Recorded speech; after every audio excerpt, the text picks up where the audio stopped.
तबला तो बजा चुके हैं हम लोग। हम 1.5 किलोमीटर भागते हुए आए हैं। सोचिए कि जिसका कार्यक्रम है उसको इतना स्ट्रगल करना पड़ा यहाँ आने के लिए। डॉक्टर साहब ये हमारे दिन कहियो न भूलो। हम सब कुछ भूल गए कि रजौली के धान के खेत ना भूलो। धान के खेत में हम 2 बार मुहकुड़िए गिर गई है। तो हमारे दरोगा साहब रानी है कि डंडा कोई लोग लेके आईनी है। वहाँ के ना रहती तो काज हो जाए दादा होगा। आगे जी कैसे जी भाई ये बहुत अच्छे कलाकार हैं। रंजीत नाम है और इनका बहुत 2-3 गाने बहुत ही किए हुए हैं। अभी पटना से चला था दवाइया। हम तो बस 2 लाइन में बात हैं। जितना आप लोगों का दिल बड़ा है उससे 2 गुना भैया का दिल बड़ा है। बस 2 लाइन में ही कहेंगे भैया को ऐसे ही आप लोग प्यार देते रहिए कि भैया हमेशा शिखर पर पहुंचते रहे। और आप लोग गाना जिसको हम गाना का आप लोग प्यार दिए हैं भैया बोल ही दिए। इससे बड़ी कलाकार के लिए क्या बात है। इसलिए बोला भैया का दिल बहुत बड़ा है।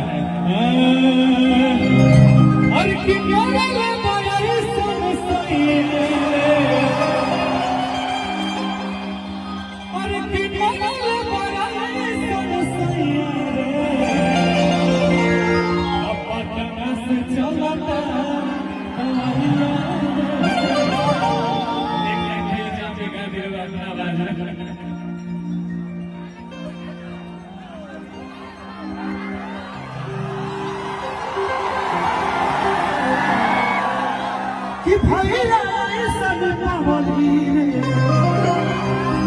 कि भैया सब रंजित बबुआ तू आई ना रजौली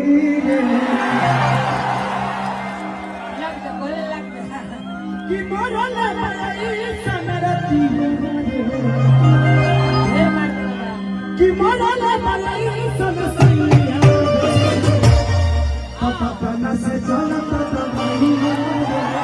पटना से चलता।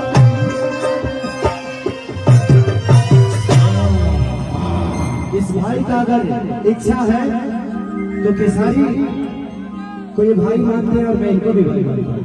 और हर कलाकार को बड़ा होना चाहिए। आप लोगों ने जिस तरह केसारी को इतना प्यार आशीर्वाद दिया मैं चाहूंगा कि इस बच्चे को भी उतना ही प्यार दीजिए ताकि आने वाला भविष्य और आपका मनोरंजन कराने का मसीहा बन जाए। एक ताली बजा के आशीर्वाद दीजिए। रंजीत का कहना कि भैया अपने मुंह से इसका गाना गाने दो। ऐसे मैं किसी का गाना गाता नहीं। देखो हमारे लगे 5000 गाना हम दूसरे के कहा गए। लेकिन हमारे लिए ये भाई दूसरा नहीं है, मेरा भाई है।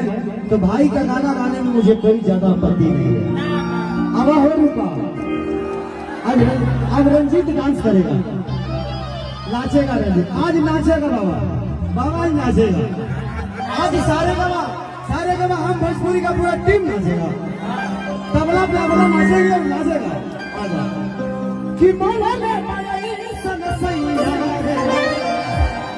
कि मोला में पाई सनसैया से चलता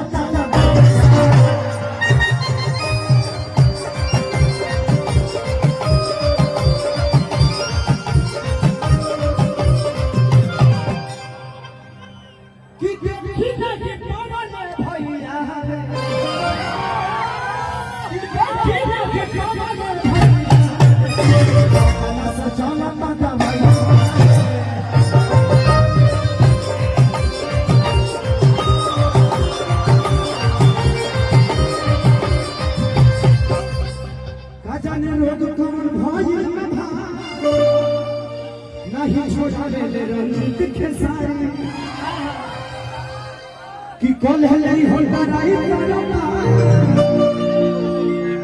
लागत फौजी के रे बात था कि छोड़ा